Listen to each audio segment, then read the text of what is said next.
प्रधान जी जिंदाबाद। प्रधान जी जिंदाबाद। अरे दुल्हन, अरे दुल्हन, प्रधान जी प्रधानी लड़त हैं। अरज के ध्यान दिहु नहु के।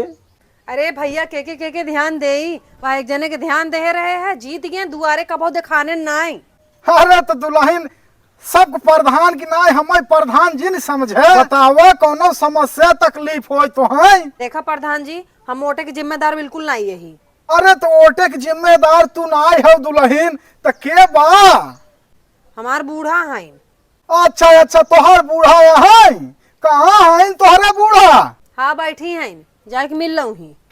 अच्छा ठीक, तोहरा बूढ़ा से मिल लेता है। चलो हो चलो।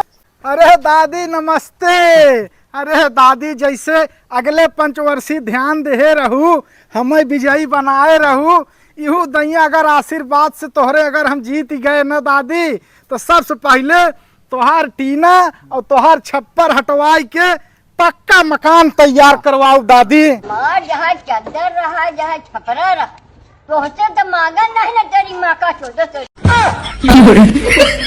चल चल चल।